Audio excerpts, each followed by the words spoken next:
Hey, what's up, everybody? It's Stephen A. Williams, president and founder of the creditrepairshop.com. And in this video, we're going to talk about charge-offs and write-offs. I love doing these types of videos because, I get a lot of questions about charge-offs and write-offs, and they're like, are they the same? What's the difference between a charge-off and a write-off? And when they look at what's going on their credit reports, they're like, aren't they really just the same thing? And I want to basically break down the differences between the charge-offs and write-offs. And I'm going to also tell you the solution on the steps that you have to take to deal with a charge-off or a write-off. Because, even, I see a lot of videos that talk about them, but they really don't tell you a true solution on dealing with them. And we deal with a lot of customers that have these types of issues. So first, let's talk about, is one worse than the other? Is a charge-off worse than a write-off, or a write-off worse than a charge-off? And I'm here to tell you that it's not. It's just basically a charge-off is going to be dealing with something that's unsecured, and a write-off is going to be dealing with something that is secured.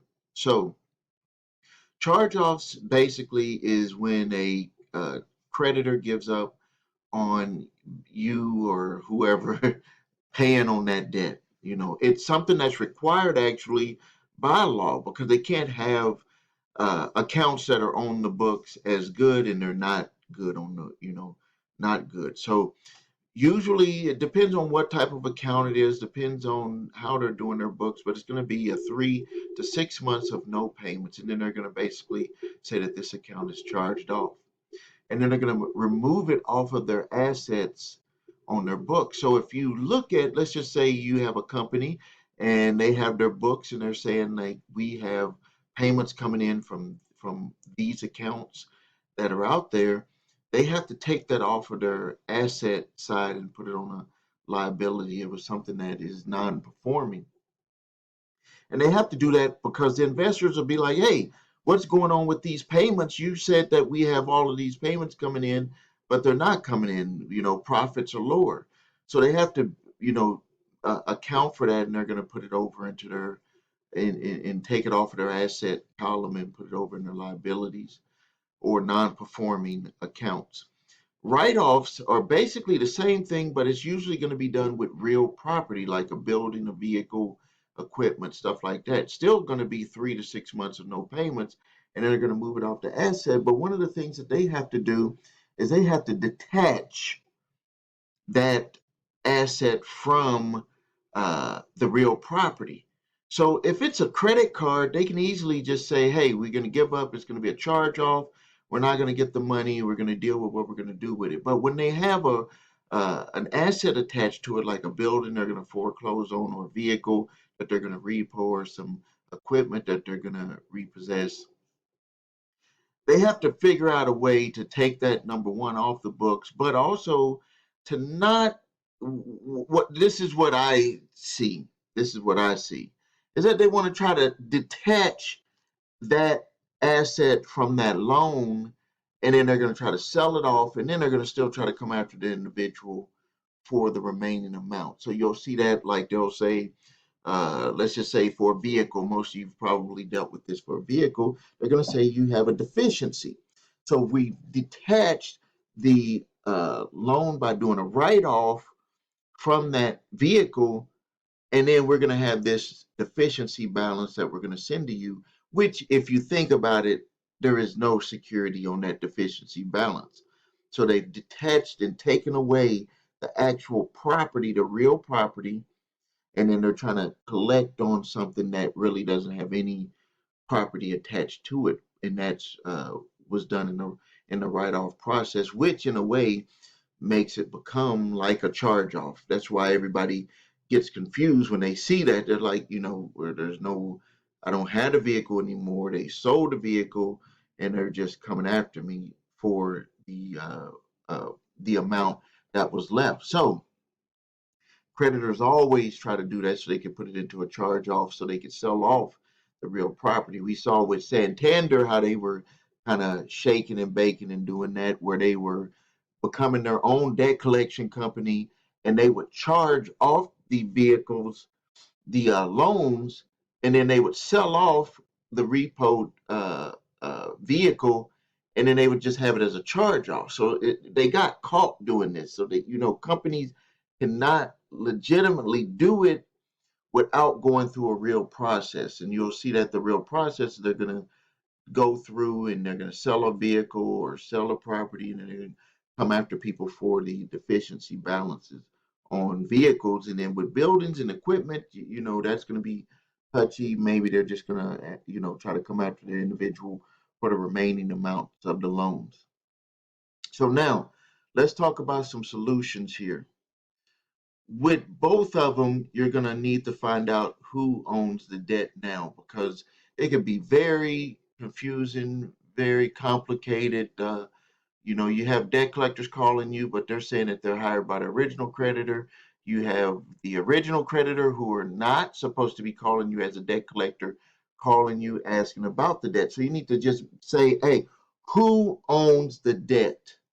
And then you can start moving forward from there. Once you know who owns the debt, if it's a debt collector, you're going to go through a full debt validation process. This is where you're at, making them prove everything, because if they are the new owner, they must maintain all of the documents according to the Fair Debt Collection Practices Act. They have to do a full debt validation, and they have to do that in a timely manner, according to the new rules that just came into place in 2022.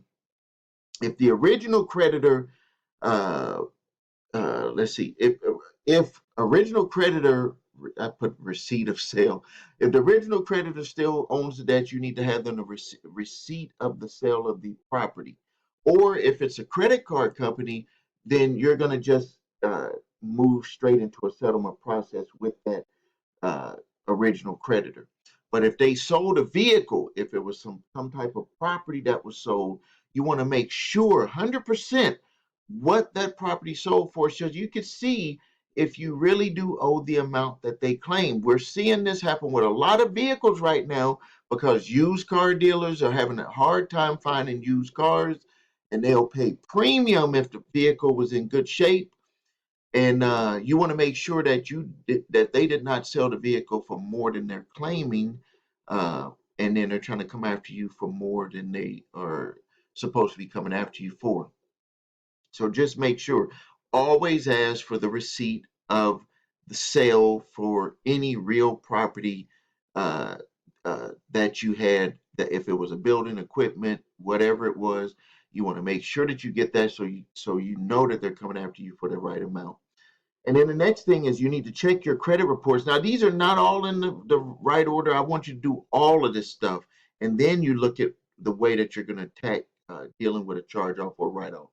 So now check your credit reports. And I want you to look for canceled debt or debt canceled or written off, and this could be a 1099 cancellation of debt. You want to actually look for that, but then also write the original creditor and write the debt collector to have them, if it's with a debt collector, to say that you want to have some sort of letter from the original creditor that it was not canceled, a debt cancellation, because of the way that it looks on your credit reports. And you could just request it even if they don't state that on your credit report. Still ask them for that. It's just buying you more time to go through the process.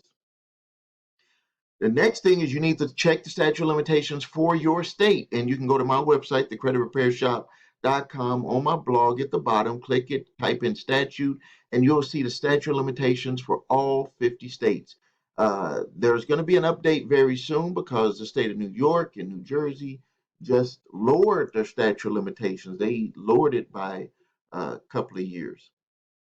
Now, next, if validated with the debt collector, fully validated, you feel that, hey, I'm going to have to pay this debt. This debt was something that was more recent. It's not something that's old. Uh, then for you to be able to move forward, you're going to need to move into a settlement phase with that debt collector. If it's still with the original creditor, if you feel that everything is okay with the account, you can move forward with a settlement process. If not proven with a debt collector, you need to request that they or slash demand that they remove it, just depending on the conversations that you've had with them or the communications. You can either make a request, or you can say, hey, I demand that you remove this off my credit report and you cease all collection activities. If it's with the original creditor and you had some sort of problems with the account, which is something that can happen. We had a client that had some charges that were ID theft, and it just seems that like the credit card company would just always just say, "Hey, we're going to deal with this," and they just kept putting her on. So you can say, "Hey, this account had major issues with ID theft, and I request that you remove this information off my credit reports." And then, it depending on how they work out the accounts that were ID theft or disputed charges that you have, that would still move over into a settlement process. But you can tell them that you believe that they need to remove the account from your credit reports, period, just because there was fraud action taken on your account, and that the amounts, the balances, the information they have on there is totally inaccurate, and that they need to remove that off your credit reports. All right, so this is some good information, and I know that there's new people to the channel all the time, and I wanted to just make sure that everyone knew, had a little refresher if you watched my videos before, and if you haven't, this is the differences between the charge off and a write off, and this is how you would deal with them with moving forward with companies. All right, I'm going to end the video here. If you need help with your credit, please visit us at thecreditrepairshop.com. Watch the video, What Makes Us Different, so you can see my 8-point validation process and my 2-phase settlement process, which goes through this here with charge-offs and write-offs that are on our clients' credit reports. If you don't have your credit reports and scores, go to the website your3scores.com. Grab those. Has the TransUnion, Equifax, Experian credit reports and all 3 scores on all of those reports. If you have debt collectors coming after you, the best place to start is to grab my 3-pack of letters. Look at my statute of limitations letter. If the debt is past legal statute of limitations to collect, you do not have to do a debt validation when that happens. And you can also grab my debt validation letter and my cease and desist collection activities letter. Thank you for your time. Make sure you like this video. Make sure you share it, comment, ask your questions. Thank you for your time. It's Stephen A. Williams, President and Founder of thecreditrepairshop.com.